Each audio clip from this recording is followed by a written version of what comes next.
पत्रकार वार्ता में स्वागत करता हूं। रीवा को एक नई सौगात 3 तारीख को मिलने जा रही है।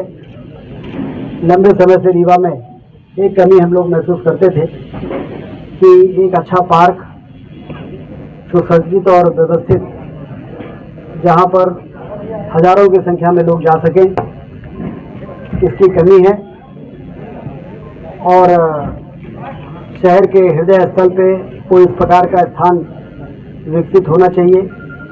आज वो समय आया है जब 3 अक्टूबर को सिविल लाइन, जहाँ पर 50 से ज़्यादा जर्जर भवन 70 साल से ज़्यादा पुराने थे, जहाँ पर रहने वाले भी कुछ नहीं थे, और सीलन और जर्जर भवनों के कारण उनके लिए नया आवास निर्मित करके और उस जगह को खाली करा के लगभग 10 एकड़ में एक पार्क का निर्माण हुआ है, जिसका नाम भारत रत्न पूर्व प्रधानमंत्री अटल बिहारी वाजपेयी जी के नाम से करके अटल पार्क का उद्घाटन 3 अक्टूबर को हम लोग करने जा रहे हैं।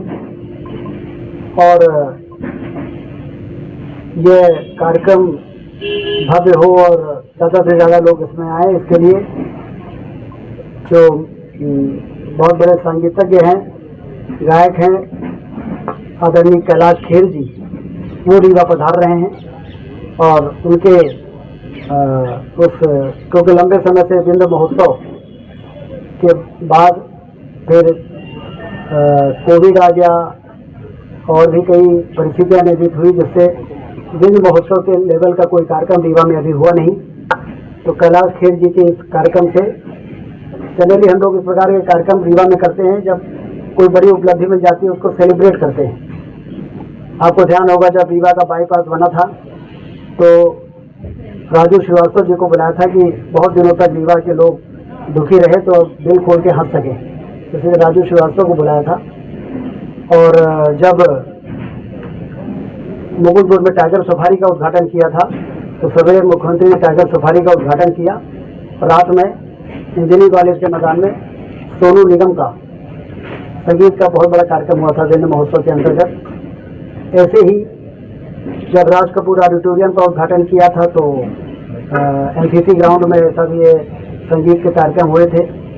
तो हमेशा से ये रहा है कि जब रीवा को लंबे समय की इंतजार के बाद कोई ऐसी सौगात मिले जो रीवा के लोगों के आत्मा को, दिल को खुशी दे सके, तो सिर्फ उस कार्यक्रम का उद्घाटन बनना हो, उसके बाद उसका सेलिब्रेशन भी होना चाहिए। तो सिरमौर चौराहे में फ्लाईओवर का तीसरा लेग जो बन के तैयार हुआ, उससे लोगों में बड़ी प्रसन्नता है। रीवा का एयरपोर्ट बन के तैयार हो गया है, उसको लेकर लोगों में बड़ी प्रसन्नता है। तो इसका सेलिब्रेशन होना चाहिए और इसलिए कैलाश खेर जी को बुलाकर 2 घंटे का 3 घंटे का जो भी उनका कार्यक्रम होगा उसमें रीवा के लोग उनके संगीत से आनंद उठाएंगे, क्योंकि कैलाश खेर इतने बड़े कलाकार हैं कि जब राष्ट्रीय स्तर का कोई कार्यक्रम होता है, हम लोगों ने देखा है, तो फिर उस राष्ट्रीय स्तर के कार्यक्रम में जब महाकाल लोक का उद्घाटन हुआ था, आपको ध्यान होगा जब प्रधानमंत्री जी उज्जैन आए थे, तो उसमें संगीत का कार्यक्रम जो प्रस्तुतिकरण था वो कैलाश खेर जी का ही था। और ऐसे ही हर जगह जहाँ पर प्रधानमंत्री जी जाते हैं किसी विशेष आयोजन में, तो संगीत का कार्यक्रम उससे जो जुड़ा रहता है उसमें कैलाश खेर जी रहते हैं। तो वो रीवा पधार रहे हैं, ये हम सबके लिए बड़ी खुशी की बात है। तो आप सबके माध्यम से मैं चाहता हूँ कि ये कार्यक्रम ऐतिहासिक रूप से सफल हो। इसके लिए आप सबके माध्यम से लोगों के पास, जन जन तक ये बात पहुँचे और आने वाला समय रीवा का बहुत ही स्वर्णिम समय है, क्योंकि कई ऐसे काम रीवा में हो रहे हैं जिसका लंबे समय से इंतजार था और वो काम न होने से हमारा रीवा पिछड़ रहा था। ये बाण सागर का बांध की सिंचाई के नहरों का जाल बिछ जाने के बाद रीवा की तस्वीर बदली है। ये हम नहीं कहते हैं, पूरा प्रदेश कहता है कि रीवा बदला है। रीवा के विकास के मॉडल को का उदाहरण दिया जा रहा है। पिछले दिनों मुख्यमंत्री जी ने जब चार घाट की सभा को जबलपुर से संबोधित किया तो उन्होंने भी कहा कि रीवा का विकास का एक मॉडल बन गया है और आने वाला समय भी हमारा बहुत अच्छा है, क्योंकि अभी तो 3 लाख एकड़ में सिंचाई का पानी पहुंचा है।